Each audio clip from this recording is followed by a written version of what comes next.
쇼펜하우어의 처세술과 인간관계의 지혜. 안녕하세요. 매일의 현자 씨입니다. 참 이상하죠? 사람들 사이에 있어도 오히려 외로운 기분 느껴보신 적이 있으세요? 저는 그랬어요. 지인들 모임에 갔는데 다들 웃고 떠드는데 이상하게 마음 한켠이 휑했어요.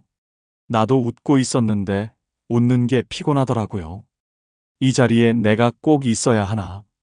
이 생각이 자꾸 들었어요.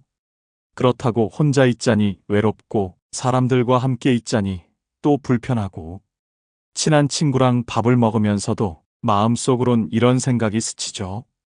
내가 너무 말이 없나? 이런 말하면 오해하지 않을까? 오늘도 내가 너무 맞췄나? 이런 제가 이상한 건 줄 알았어요. 근데요, 철학자 쇼펜하우어는 그걸 딱 집어냈더라고요. 그는 말했어요. 사람들과의 교류는 마치 가시두더지 같다. 가까워지면 따뜻하지만 너무 가까우면 서로를 찌른다. 와, 진짜 소름이었어요. 우린 따뜻함을 원해서 다가가요. 하지만 너무 가까우면 그 따뜻함보다 아픔이 먼저 찾아와요.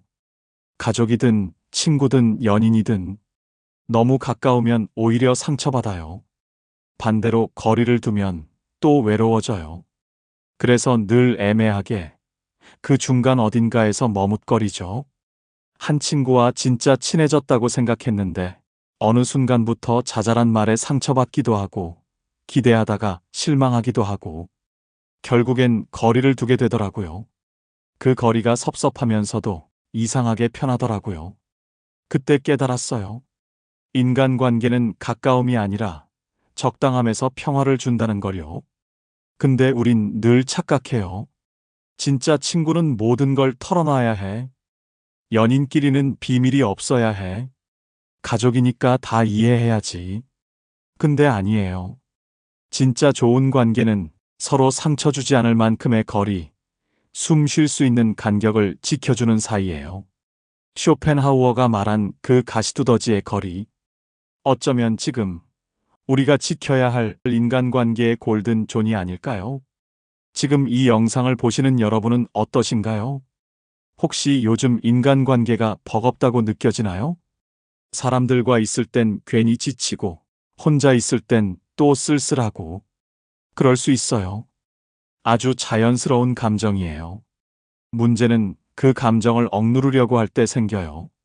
억지로 맞추고 참아내고 괜찮은 척 웃는 게 오히려 관계를 더 힘들게 만들곤 하죠.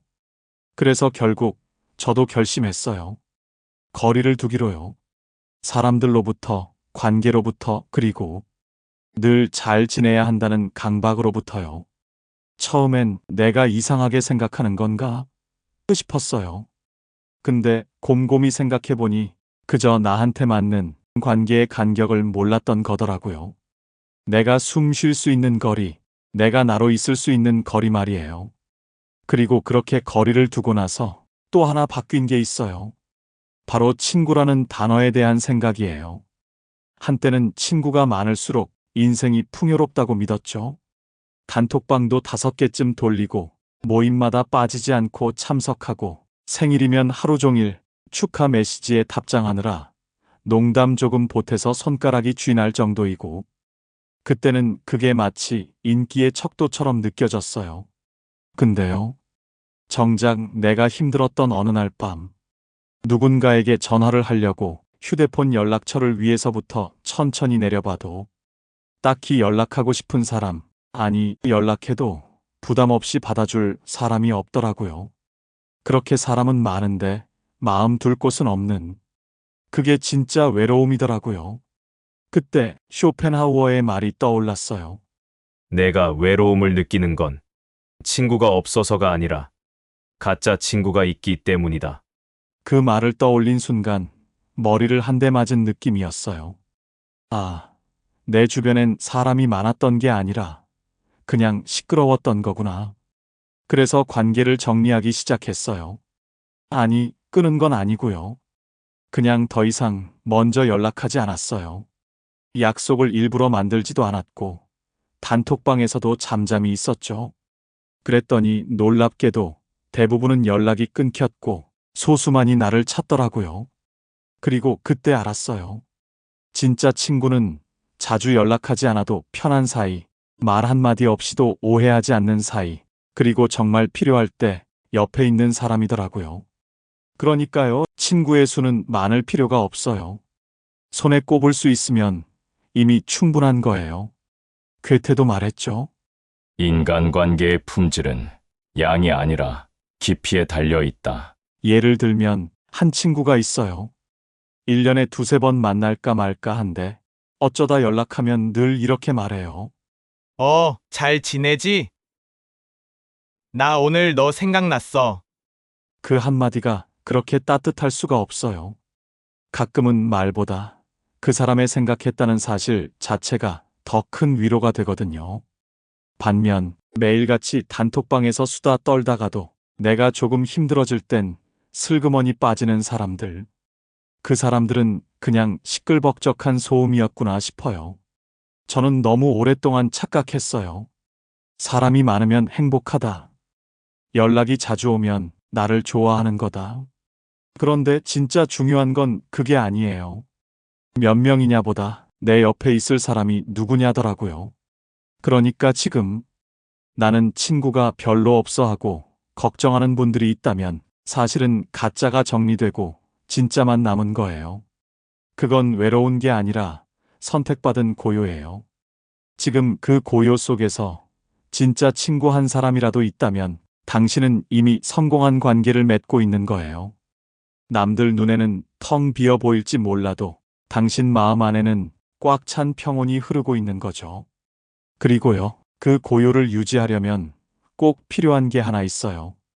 바로 침묵이라는 기술이에요. 우린 너무 자주 반응하곤 하지요. 괜히 말 걸어놓고 후회하고 기분 상한 걸 참지 못하고 말로 터뜨리고 특히 가까운 사람한테는 더 그래요. 예전에 저도 그랬어요.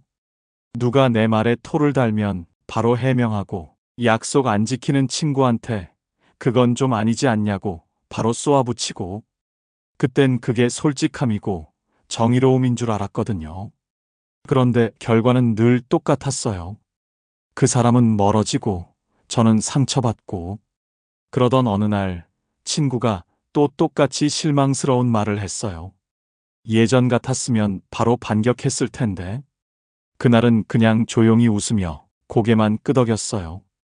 그랬더니 그 친구가 어리둥절한 표정으로 말을 멈추더니 잠시 후 스스로 이렇게 말하더라고요. 내가 좀 너무했지? 그때 알았어요.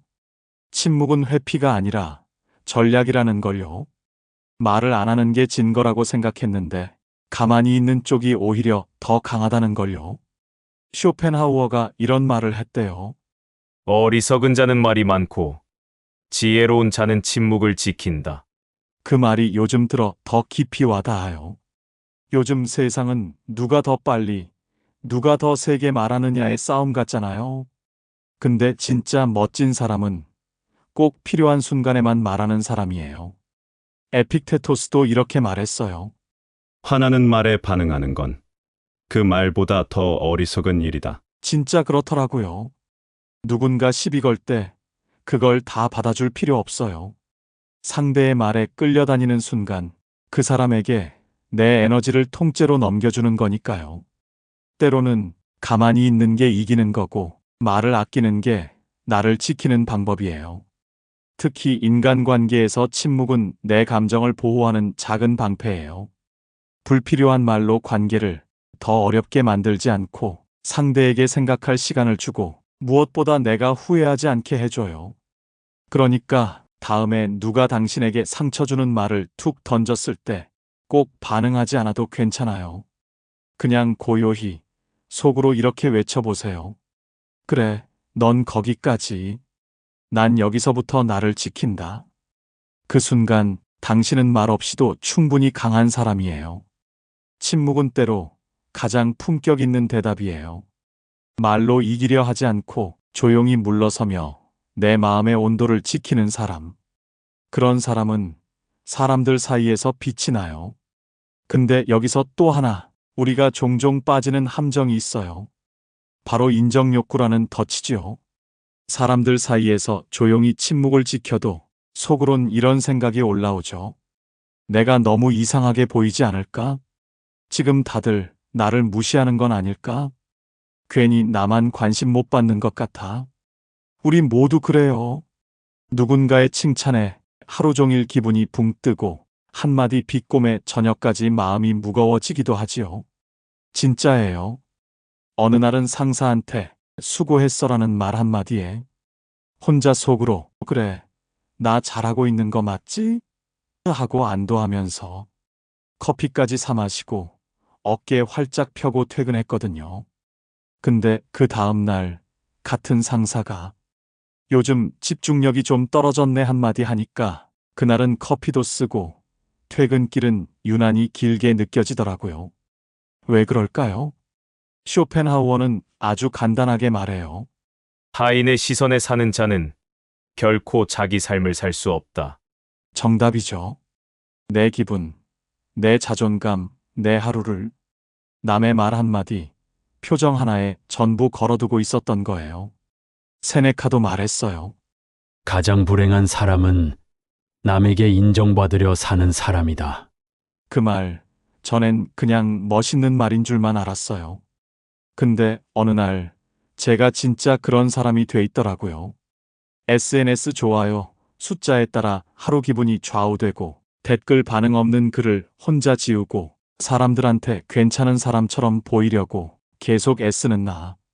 그때 문득 너무 피곤하더라고요. 내가 지금 온전한 나 자신으로 살고 있나? 싶었어요. 그래서 용기 내서 하루 동안 계정을 삭제해 봤어요. 처음엔 허전하더라고요. 내가 사라진 것 같고 세상과 단절된 기분도 들고요. 근데요, 일주일쯤 지나니까 신기하게 마음이 조용해지기 시작했어요. 아무도 나를 평가하지 않는 하루, 누군가의 좋아요를 기다리지 않는 하루, 그게 이렇게 가벼운 건지 몰랐어요. 그리고 한 달, 내가 진짜 나로 살아본 시간이었어요. 그리고 그때 처음으로 이런 결론에 도달했어요. 남이 아니라 나에게 인정받는 삶. 그게 진짜 해방이라는 걸요. 내가 오늘 하루를 잘 버텼다면 그것만으로 이미 잘한 거예요. 누가 알아봐 주지 않아도 괜찮고 누가 칭찬해 주지 않아도 문제 없어요. 내가 나한테 오늘 수고했어 하고 말할 수 있다면 그게 진짜 중요한 거니까요. 칭찬은 오면 기쁜 보너스고 무시는 그냥 지나가는 잡음일 뿐이에요. 내 마음속 잔고가 탄탄하면 남의 평가엔 크게 흔들리지 않아요. 우린 너무 자주 남들이 나를 어떻게 볼까에 온 신경을 써요. 근데 정작 중요한 건 내가 나를 어떻게 보고 있느냐예요. 사람들 반응에 흔들리지 않는 단단함. 그건 내가 나를 인정해 줄 때 생겨요. 그러니까요, 다음에 누군가의 말에 기분이 흔들릴 때 이렇게 마음속으로 말해보세요. 그래서 난 오늘도 괜찮게 살고 있어. 내 말보다 내 하루가 더 소중해. 그 순간 당신은 이미 자기 삶의 주인으로 돌아온 거예요. 그리고 그게 진짜 자유의 시작이에요. 누군가의 말 한마디에 휘청거리지 않고 사람들의 시선에 휘둘리지 않고 내가 나를 괜찮다고 인정해주는 그 삶. 근데요, 자기 삶의 주인이 되다 보면 또 하나의 큰 질문을 마주하게 돼요. 바로 사람들이 왜 이럴까? 하는 질문이에요. 좋게 대해줘도 까칠하게 굴고 배려해줬더니 고맙다는 말 한마디 없이 당연한 듯 받아들이고 가깝다고 생각했는데 돌아오는 건 서운한 말들. 이럴 때 우린 속으로 이렇게 묻죠. 도대체 저 사람 왜 저래? 근데 쇼펜하우어는 거기서 완전히 다른 질문을 던져요. 그 사람의 행동이 아니라 그에 대한 너의 반응을 봐라. 처음엔 좀 억울했어요. 아니, 내가 뭘 잘못했는데? 먼저 상처 준 게 누군데? 그런데 곰곰이 생각해 보니까요, 내가 화가 났던 이유는 그 사람이 기대에 못 미쳤기 때문이었어요. 내가 마음 썼으니 당연히 그도 뭔가를 돌려줄 거라고, 내가 챙겼으니 최소한 고마워할 거라고, 내가 배려했으니 나도 배려받을 거라고. 근데 세상은 그렇게 깔끔하게 안 굴러가잖아요. 사람들은 다 자기 방식대로 살아가고 내 기준이 그 사람 기준과 같을 순 없고 그래서 문득 든 생각. 아, 내가 화난 건 사실 내 기대 때문이었구나. 몽테뉴는 이런 말을 했대요. 타인과의 대화는 곧 나를 들여다보는 거울이다. 처음엔 그게 무슨 말이야? 싶었는데 살다 보니 알겠더라고요. 그 사람이 내게 보여준 태도보다 내가 그 반응을 통해 느낀 감정이 더 큰 깨달음을 주는 경우가 많았어요. 예를 들어요. 같이 일하는 동료가 늘 말투가 날카로워서 혼자 기분이 나빴던 적이 있어요. 근데 가만히 생각해 보니까 그 사람이 예민한 것도 있지만 사실은 내가 스스로를 인정받고 싶었던 거더라고요. 내가 이만큼 했는데 왜 알아주지 않지? 나도 괜찮은 사람인데 왜 무시하지? 이런 감정들이 쌓여서 그 사람의 말투 하나하나에 더 예민해졌던 거예요. 그걸 알고 나니까 오히려 화가 줄었어요. 상대는 그냥 그 사람 방식대로 말한 거였고 내 감정은 내가 만든 기대의 결과물이었으니까요. 그때부터 사람을 바라보는 눈이 조금씩 달라지기 시작했어요. 저 사람 왜 저래? 해서 내가 왜 저 말에 이렇게 흔들리지?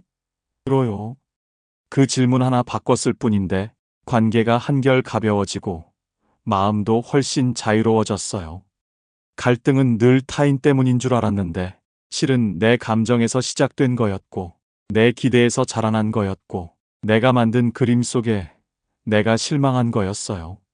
그러니까요, 우리가 마주치는 수많은 인간관계는 결국 나 자신을 비추는 거울일지도 몰라요. 그 사람의 반응에 상처받을 때 그 감정을 들여다보면 오히려 내가 뭘 원하는 사람인지, 내가 어떤 상처를 안고 있는지 더 또렷하게 보여요. 그래서 쇼펜하우어도 몽테뉴도 그렇게 말했던 거예요. 인간관계는 누굴 바꾸는 게 아니라 나를 이해해가는 여정이라고요. 그걸 아는 순간 사람들이 조금 덜 밉고 조금 덜 섭섭하고 조금 더 이해할 수 있게 됐어요. 결국 내가 바뀌면 그 사람도 달라 보이거든요. 똑같은 말도 다르게 들리고 똑같은 상황에서도 내 마음의 무게가 달라져요. 그런데 여기서 한 가지 더. 그렇게 관계에 대한 이해가 조금씩 생기다 보면 문득 이런 생각이 들어요. 아니, 그냥 혼자가 더 편한 거 아냐? 진짜예요. 어느 순간부턴 누구 눈치 안 보고 말 조심 안 해도 되고 마음 다치지 않아서 좋은 그런 혼자의 시간이 너무 소중해지더라고요. 근데 또 혼자 있을 때 가끔 이런 생각 들지 않으세요? 이러다 나 진짜 고립되는 거 아냐? 사람이랑 너무 안 어울리는 건 문제 아닐까? 맞아요. 사람은 혼자 살 수 없는 존재니까요. 근데 중요한 건 혼자일 수 있어야 진짜 함께 할 수 있다는 거예요. 쇼펜하우어가 그걸 이렇게 표현했어요. 내면이 풍부한 사람은 혼자 있는 것을 두려워하지 않는다. 진짜 멋진 말이죠? 그 말이 머리에 박히기 시작한 건 혼자 카페에 앉아있던 날이었어요. 그날따라 약속이 다 취소돼서 혼자 앉아 멍하니 커피를 마시고 있었거든요. 예전 같았으면 괜히 쓸쓸하고 민망했을 텐데 그날은 오히려 편했어요. 주변 소음 대신 내 생각에 귀를 기울이고 대화 대신 책 한 페이지에 집중하고 스스로와 잘 지내고 있다는 느낌이 들었어요. 그때 느꼈죠. 아, 이게 혼자 있어도 괜찮은 마음이구나. 그리고 그런 마음이 드니까 사람을 만나도 집착하지 않게 되더라고요. 연락이 조금 뜸해도 불안하지 않고 상대의 반응에 휘둘리지도 않아요. 왜냐하면 이미 나와 충분히 잘 지내고 있으니까요. 괴테도 비슷한 말을 했어요. 자기 자신과 친구가 된 사람만이 진짜 친구를 만날 수 있다. 이 말 정말 마음에 와 닿더라고요. 우리는 늘 좋은 사람 만나고 싶어 하잖아요. 근데 정작 자기 자신과 어색한 사람은 누굴 만나도 불편할 수밖에 없어요. 그래서 요즘은요, 혼자 있는 시간을 외로움이 아니라 연습이라 생각해요. 누구와도 부딪히지 않고 함께 할 수 있도록 내 마음을 단단하게 다지는 시간. 그게 바로 혼자만의 시간이 주는 선물이에요. 그리고 그런 시간을 충분히 누린 사람은요, 어떤 관계 속에서도 자기를 잃지 않아요. 어울릴 수는 있어도 휘둘리진 않아요. 그러니까 지금 혼자라면 그걸 두려워하지 마세요. 오히려 그 시간이야말로 당신이 당신을 제일 잘 알아갈 수 있는 찬스예요. 누구 눈치도 안 보고 누구의 감정에 휘둘리지도 않고 오롯이 내 생각, 내 감정, 내 속도에 집중할 수 있는 시간. 혼자 있는 법을 아는 사람, 그 사람이 결국 사람 사이에서도 가장 멋있게 서 있는 사람이거든요. 예전에 저도 그랬어요. 누가 약속 취소하면 괜히 혼자 남겨진 기분이 들고, 혼자 밥 먹는 날은 휴대폰만 만지작거리다가 식사를 끝내곤 했죠. 근데 어느 순간 혼자 먹는 밥이 제일 편하더라고요.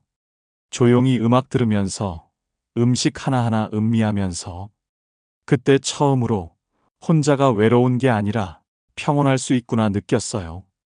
그리고요, 그걸 느낀 뒤로 관계도 달라졌어요. 사람을 꼭 붙잡으려 하지 않게 됐고, 누군가 내 곁을 떠나도 그리 흔들리지 않았어요. 왜냐면 내가 나와 잘 지내고 있으니까요. 결국 가장 중요한 관계는 바로 나와의 관계예요. 공자도 이렇게 말했어요.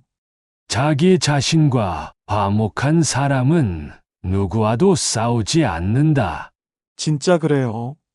내가 나를 미워하면 아무리 누가 날 사랑해도 믿지 못하고, 내가 나를 이해하지 못하면 아무리 가까운 관계도 자꾸만 멀게만 느껴져요. 그래서 쇼펜하우어는 이렇게 말하죠. 인간관계에서 가장 큰 실패는 자기 자신을 잃는 것이다. 사람을 믿되 나를 먼저 믿어야 하고, 사람을 사랑하되 나를 먼저 사랑해야 하고, 사람을 이해하려면 나부터 이해해야 해요. 그게 바로 인생에서 가장 지혜로운 인간관계의 시작이에요. 자, 여기서 조금 더 구체적으로 오늘부터 실천할 수 있는 처세술과 인간관계의 기술을 알려드릴게요. 하나하나 어렵지 않아요. 꾸준히 하면 분명히 달라질 거예요. 특색 있는 처세술 실천 팁 3가지. 1. 말을 줄이기 힘들다면 단어를 잘 사용해라. 말을 아껴야 한다는 조언은 흔하지만 진짜 처세는 말을 많이 해도 듣기 좋게 만드는 단어 선택의 기술에 있어요. 예를 들면, 이건 좀 아닌 것 같아요. 대신 이건 조금 조정하면 더 좋을 것 같아요로요. 공격적 어조 없이 메시지를 전하는 능력은 분위기를 바꾸는 가장 강력한 무기입니다. 2. 무조건 첫 리액션은 긍정으로 시작하라. 어떤 말이든 내 생각과 달라도 일단 첫 리액션을 그럴 수도 있겠네요. 오, 흥미롭네요로 시작해보세요. 그 다음에 내 의견을 덧붙이면 상대는 방어하지 않아요. 동조 후 전환 기법은 처세의 핵심 심리 기술입니다. 3. 내가 사라지는 순간을 만들어라. 회의, 대화, 모임 중 조용히 잠깐 사라져보는 순간을 일부러 만들어요. 그건 존재감을 없애려는 게 아니라 상대에게 당신의 빈자리를 체감시킬 수 있는 간접 기술이에요. 과묵하게 빠진 사람은 오히려 더 기억에 남아요. 특색 있는 인간관계 실천 팁 3가지. 1. 은근히 놀라게 하라. 평소 안 하던 칭찬 한마디로. 늘 조용한 사람이 갑자기 요즘 분위기 진짜 좋아 보이세요 하면 그 말은 10배 효과를 발휘합니다. 말 잘하는 사람의 칭찬은 흘러가지만 말 아끼는 사람의 한마디는 인상으로 남아요. 의외성을 활용한 관계 강화 전략입니다. 2. 관계의 저축 통장을 만들어라. 기억해주는 메모법 사용하기. 상대의 중요 일정이나 말했던 관심사를 휴대폰 메모에 살짝 기록해두세요. 그때 말씀하신 프로젝트는 잘 끝났죠? 지난번 말씀하신 책 내용이 좋더라고요. 이런 한마디는 기억해주는 기술로 관계의 깊이를 더합니다. 기억은 관심보다 더 큰 감동을 줍니다. 3.1초 망설인 다음에 웃어라. 그냥 웃는 것보다 약간의 주저함 후 짓는 미소는 진정성 있게 전달돼요. 특히 누군가 불안하거나 날카로울 때 그 순간에 천천히 웃으며 눈을 마주치는 건 강력한 긴장 완화 전략이 됩니다. 말이 아닌 표정 속 리듬으로 분위기를 바꾸는 법이죠. 살다 보면 사람 때문에 힘들고, 사람 때문에 울컥하고, 사람 때문에 외롭죠. 근데 가끔은 그 모든 갈등이 내 마음을 더 잘 들여다보게 해주는 기회이기도 해요. 그리고 그 과정이 잘 지나면 누구도 흉내낼 수 없는 단단한 사람이 되어 있어요. 그러니 기억하세요. 좋은 인간관계를 만드는 비밀은 사람을 잘 다루는 기술이 아니라 나를 지키는 힘에 있어요. 그리고 당신은 지금 그 길을 아주 잘 걸어가고 있는 중이에요. 오늘 이 영상이 조금이라도 도움이 되었다면 좋아요와 구독 부탁드려요. 감사합니다.